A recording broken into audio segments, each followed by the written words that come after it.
Our viewers, I want to salute you in Jesus' name. This is Deliverance Church, Karagita in Nairobi. And my viewers, wherever you are, those that are in our country, outside our country, on our online service this Sunday, I want to welcome you as we see the scriptures today and what God will speak to us. We shall look at our text this morning. In Philippians chapter 2, we shall read verse number 1 up to verse number 11. The version is NIV version. I repeat again, Philippians chapter 2, verse 1 to verse number 11, and we shall read NIV version.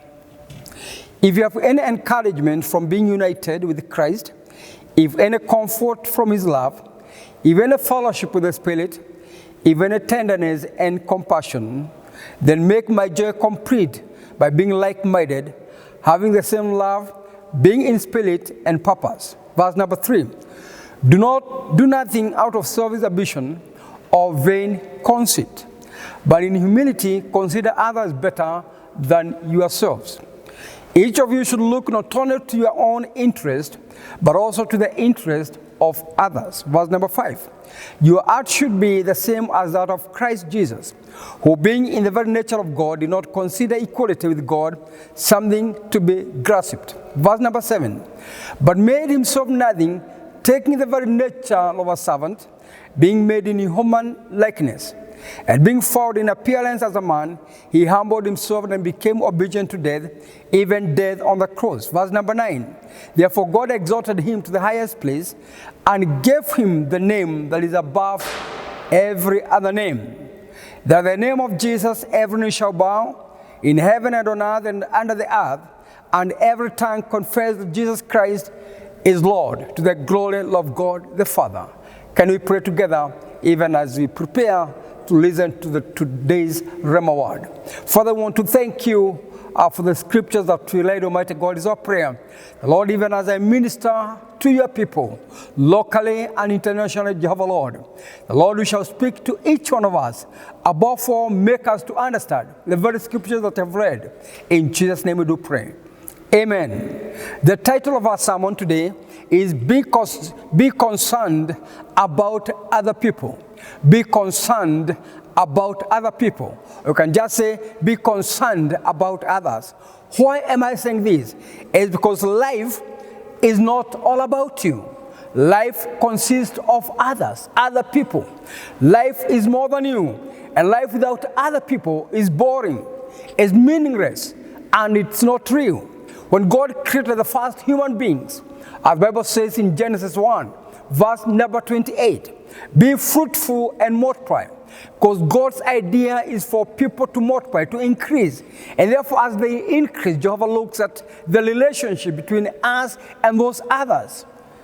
And after Jesus' resurrection, you also remember after his resurrection, and in Acts chapter 1, verse number 8, the Bible says, but you shall receive power. He was speaking to his disciples, that you shall receive power. Power means ability. It means efficiency. It means might.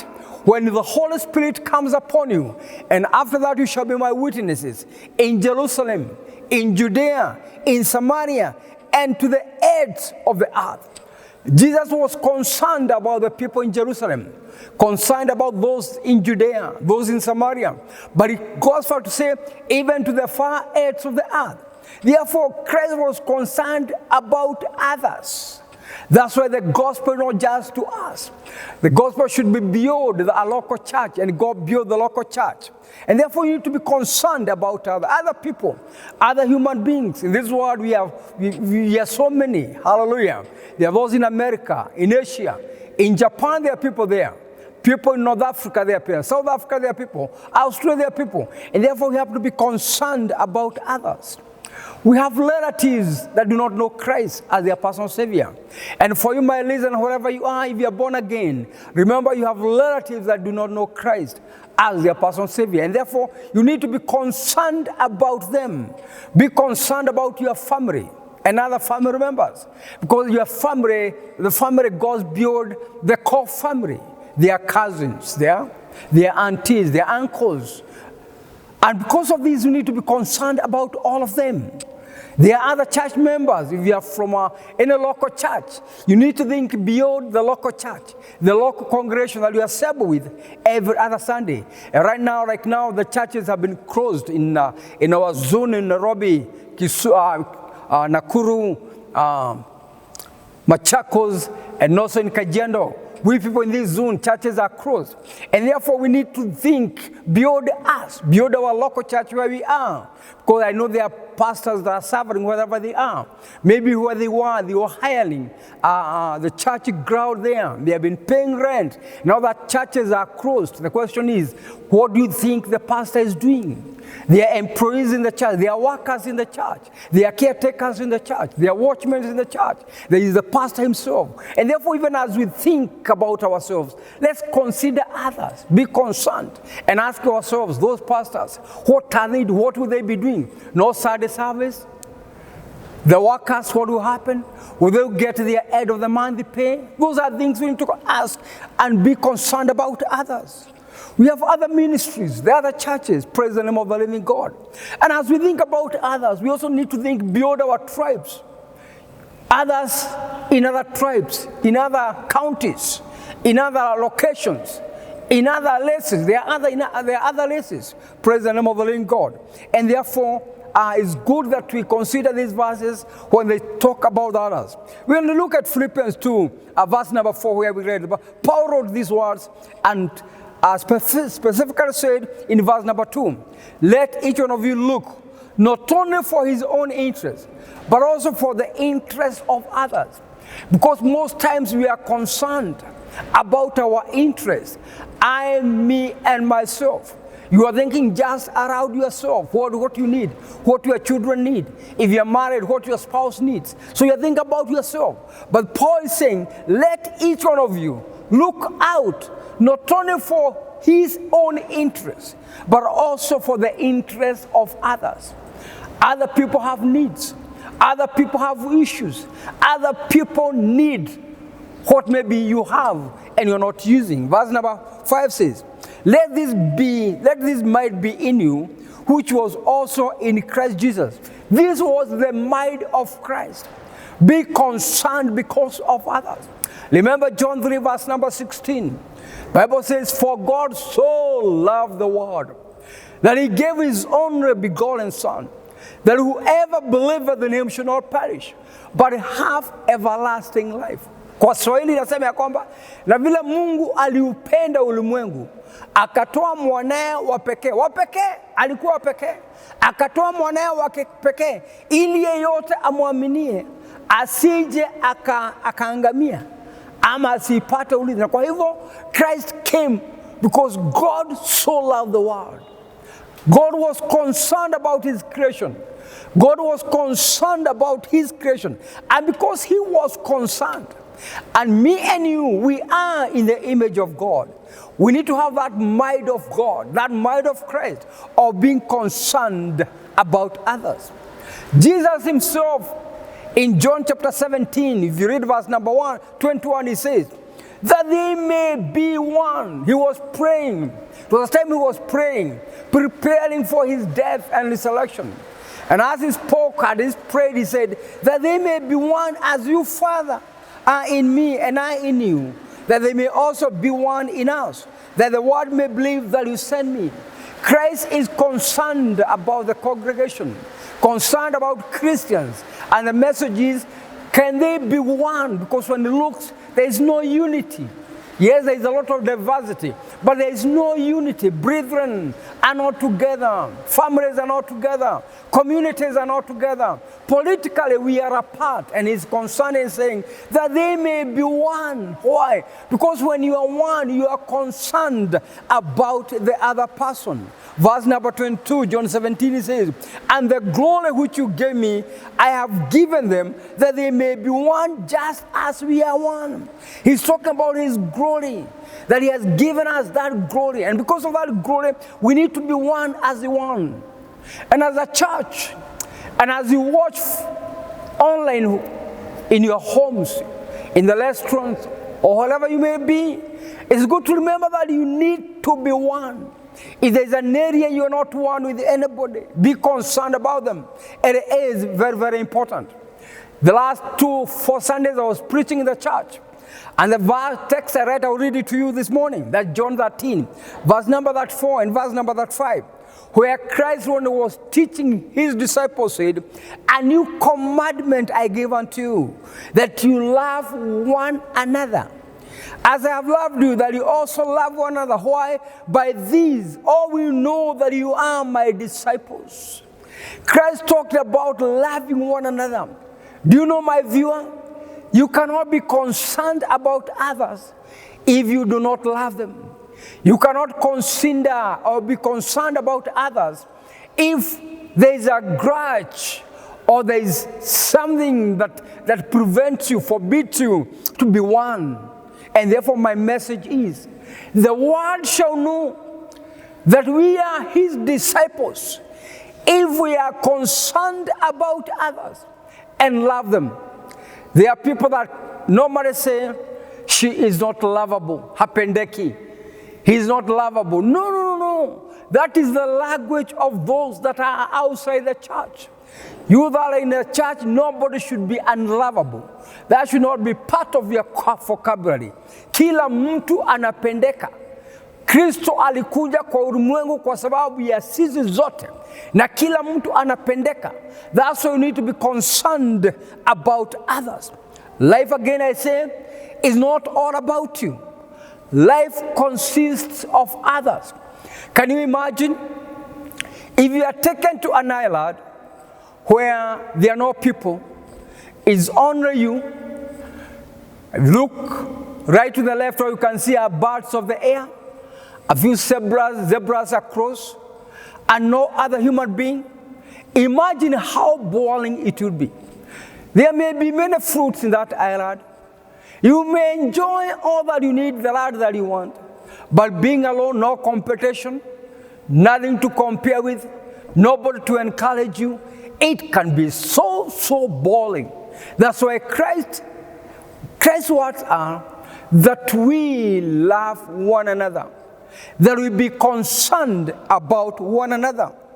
Praise the name of the living God. The founder of the Salvation Army, his name was called William Booth. He's the founder of the Salvation Army.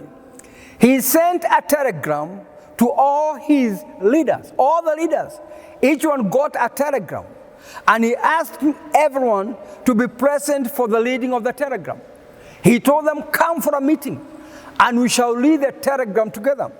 The leaders gathered around for the meeting with great expectations, wondering what was this important message that William Booth was to give as the founder of Salvation Army.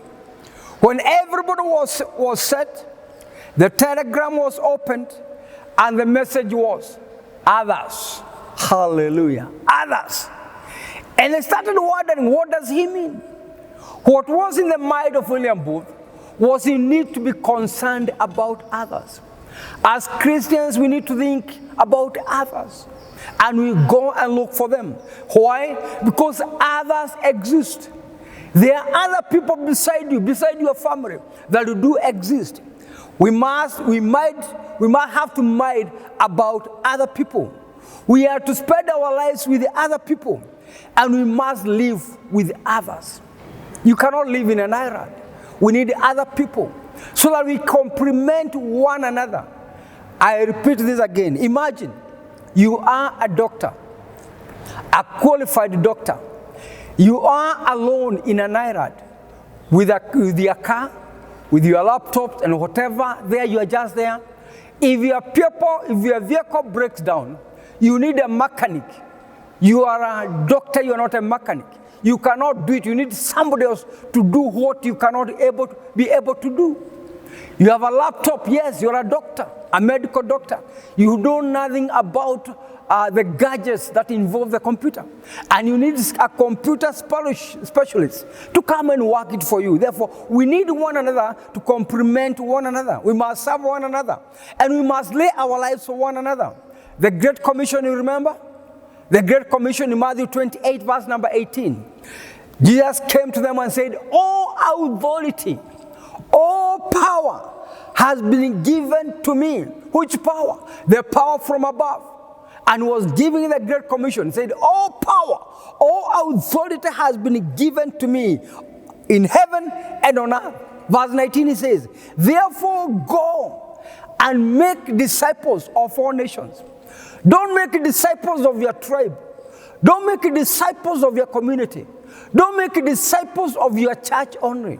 Don't make disciples of your siblings. Don't make disciples of your local people. The requirement, the specifications are, go and make disciples of all nations. If I were to pause and ask you, if you're a Christian, you're a believer, you are an evangelist or a minister of the gospel, how far have you gone to make disciples? How far outside the four walls of your church have you gone to make disciples? How far? And that's a question we need to ask ourselves. I ask myself those questions because the message is, go and make disciples of all nations, baptizing them in the name of the Father, the Son, of the Holy Spirit. Don't baptize them in your name. You have no name. You have no power. It is his name. Verse number 20. And teaching them to obey everything I've commanded you, and sure I am with you always to the very age. There are four things we need to look at, four things we need to remember about others. Just four. Time allowing us, we shall go through them. Four things you must remember about others. Hallelujah. Number one, others need Christ. Others need Christ. If you are born again, don't be satisfied that you are born again. If you are minister of the gospel, don't be satisfied that you are born again. You have a church. Yes, you have. But there are others that need Christ. Let us look at the story of the woman at the well whom Jesus met in John chapter 4. We shall pick our story from verse number 25 because of time. John chapter 4, verse number 25. This is the woman that met with Jesus at the pool where Jesus was asking for water. And the Bible says the woman said to him, I know that Messiah is coming, who is called Christ. When he comes, he will tell us all things. Those were her words. In verse number 26, Jesus said to her, I who speak to you, I am he. In other words, don't look for Messiah outside here. I am he. I am the Messiah. Verse number 27, the Bible says, at this point, his disciples came. When Jesus was communicating with our lady, the disciples came. And they marveled that he talked to the woman because it was a taboo. And also to speak to a Samaritan woman. If you are a Jew, it was a taboo. But they were marveled, the Bible says, they marveled that he talked to a woman. Yet no one said, what do you seek, or why are you talking to her? In verse number 28, the Bible says, then the woman then left her water pot. She had gone to fetch water. But she left her water pot. It was not important at that moment. Why? A higher revelation has come unto her. She left the water pot and went her way into the city and said to the men, here was a man she was speaking to. But now she has left the water pot. And she has left this man. She has gone to look for other men. Hallelujah. And the Bible says in verse number 29, come see a man. He was telling the other men in the city, come see a man who told me all things that I ever did. Could this be the Christ? In other words, this woman, she was despised by those of that city. They didn't consider her business good. They ridiculed her. They spoke evil about her. They didn't give her any respect. And they complained, they murmured about her business and what she was doing. But this woman, despite all that, when she met Christ, praise the name of the living God, when she met Christ, things changed. There were people that were abusing her. People that had gone away with her money. People that had debts to pay, they had not paid. But this woman is concerned. She's concerned about them, even though they ridiculed her. And she left her water pot, her valuable water pot. And she went to the city. And when she went there, she told them, come see a man. Munasemaga nyinyi ni wanaume. Jooni muone mwanaume ambaye ameniambia yote. Pengine huyu ni Kristo. Actually, because of her concern, she is regarded as a great evangelist. She started her evangelism immediately she met Christ. And your encounter with the Lord should catapult you to go a step further and be able to lead some people. You have brothers that are not born again. My viewer, wherever you are, you have sisters that are not born again. Or maybe you are working in an office and your colleagues do not know that you are born again. This woman left her water pot and traveled to the city to come and see a man. How many times have you gone outside your way just to witness to that brother of yours, to witness to that sister of yours, or that colleague of yours in that office? I'm posing that question to you because it's important that we speak to ourselves, because we need to be concerned about others, other people. And therefore the question is, how many times have you left what you are doing? She left her water pot and gone outside your way just to tell somebody, come see a man. Come to our church and see a man. Come to the open air meetings. Come to the revival meetings. Come. How many times? How many times have you told people, come to our fellowship? How many times have you introduced somebody to Jesus? Hallelujah. There are some booklets that are called 4 spiritual laws. And those can help you meet somebody. You can ask him, your colleague, maybe you don't know where to start. Start with book number 1, the 4 spiritual laws. Law number 1. Have you heard of the 4 spiritual laws? They may say, yes, I know, or I've not heard. Then law number 1, God loves you. And he has a wonderful plan for your life. And then you'll be able to continue. Those books can help you. Praise the name of the living God. Always remember, there are people who need Christ. Our relatives, our friends, and our neighbors. Wherever you stay, you have a neighbor to the left and to the right. Maybe they also don't know that you are born again. And your neighbors, and they don't know whether you are born again, because they have never heard you utter a word about the love of Christ. Tell your neighbors that. Tell the neighbor about Christ. Tell them. The woman of Samaria was quick to remember others. It can be a portion. Number 2, others need a shepherd. Others need a shepherd. Jesus in John chapter 10 verse number 16, he said, I have other sheep that are not of this pen. I must bring them also. They too will listen to my voice. And there shall be one flock and one shepherd. Jesus was concerned about others that are not of that pen. And it's good to remember. And as I speak to the men of ministers of the gospel, we have our local churches. But you need to understand there are other sheep that are not in your church, that are not of that pen. Hallelujah. And you need to reach them. Those people that are not churched. There are many that are not churched. And it's good that you reach them. Bring them to church. Because we also know that the churches will be opened soon. This closure is temporary. Hallelujah. I speak to people in Nairobi, Kenya. People in Machakos, in Nakuru, in Kajiado. That this is a temporary closure. Doors are opening soon. Because we are praying that this COVID-19 shall not continue to devastate us. That COVID-19 shall not continue to rampage our nation, killing our members of the church, killing politicians, killing pastors, bishops. We want to pray against this demonic pandemic that has hit our nation to the extent of the churches being closed. This is not right. And we know it's a devil who is against the church. But I want to assure you that we shall pray. And as we pray, we need to know that we go back to our churches. Praise the name of the living God. I want to declare to you, if you are listening to me, that your life is beyond what is happening.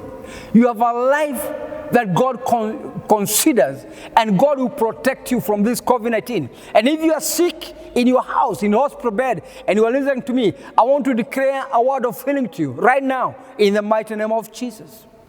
You will not die prematurely because of COVID-19. You will survive and be able to give a testimony that I was sick, but now I'm healed. Praise the name of the living God. And therefore, we need to be concerned about others that are not of the sheep, of this pen. Others need shepherds. Others need churches. Others need pastors. There are people there, they don't have a pastor. They need pastors. Number 3, because of time, others must hear the message. Others must hear the message. Hallelujah. The message I'm sharing to you, there are others that need to hear this message. They may not be online, but they need to know. And if you have a colleague that is not able to access the internet or not able to be online, you can pass this love of Christ. Be concerned about them, because others must hear the message. Luke 4 verse number 43, the Bible says, but he said, I must preach the good news of all the kingdom of God to other towns also. That's a good one. I read again. John chapter 4, 43. He said, I must preach the good news of the kingdom of God to other towns also, because that is why I was sent. He was sent, and he's sending us out through the Great Commission.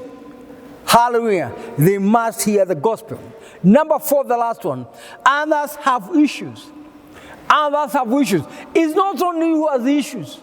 You know, sometimes you think, I don't have money, or you have a family problem, or your children is troubling you. It is you. Remember, there are others that have same issues, going through the same problems like you. Don't think that your issues are just yours. Nobody's going through that journey. No. There are men and women, young and old, going through that journey. Others have issues. Therefore, you need to be concerned about other people. Think about the issues that affect other people, like coronavirus is affecting many people. Affecting the politicians, affecting the citizens, affecting our local people, affecting you and me. Because if it touches a relative, it has touched you. Many people have different problems, but people have issues. Hallelujah. Let me tell you this. If you, listen to me, you have 2 legs, and you have 2 eyes, and can't get a job, what about a cripple? What about a bright person? Think about others. Be concerned about others. What about that person that is mentally handicapped? Kama wewe uko na miguu miwili, macho mawili, na huna kazi, na wale ambao ni vilema, wale ambao wako na shida, hawaoni. If you who has a diploma or a degree can't get a job, what about those without papers? Think about others. Think about others. Hallelujah. Can I say this? You may be complaining you don't have a shoe, but there are people that do not have a foot to put that shoe. Think about others. Don't just think about yourself. Think beyond yourself. Shida ni mingi na ziko na watu. Wao unalia sababu ya jambo hili, chakula. Kuna mwingine hata mahali ya kulaza kichwa hana lolote. Bwana wetu apewe sifa. We need to consider about others. The last verse is Psalm 68 verse number 5. The Bible says, He is a father to the fatherless, a defender of widows. Is God his holy dwelling? He is a father of the fatherless. So if you don't have a father, we have a father in heaven. If you don't have a defender, he will defend you in the mighty name of Jesus. Verse number 6, it says, God sets the lonely in families. And we need to be in that family of God. Praise the name of the living God. Our time is far gone. And I want to pray with you wherever you are. If you're not born again, you don't know Christ as your personal Savior, I want you to repeat this prayer after me. Don't feel ashamed. Those allowed, it's not about them, it's about you. Say this prayer after me. Lord Jesus, today I give my life to Christ, and forgive me my sins, and write my name in the book of life, and help me to live a true Christian life. In the name of the Father, the Son, and the Holy Spirit. I want to pray for you. Father, I want to thank you for the viewer that has given his life to Jesus, that Jehovah, you help him to grow spiritually. The Lord, you take him to a Bible-believing church where he shall grow spiritually and be able to be a witness and be concerned about others. In the name of the Father, the Son, and the Holy Spirit. My viewers, thank you for tuning in to this channel and also watching us in Deliverance Church Karagita International through online services. May God bless you. May God do you good. We meet next Sunday. We shall be on online. Repeat again, my name is Reverend Joel Kinyua, Deliverance Church Karagita International. This is Nairobi. May God bless you. May God do you good. Otherwise, keep distance, sanitize yourself, and put on your mask wherever you are going. Full, not halfway. May God bless you. Thank you. Amen.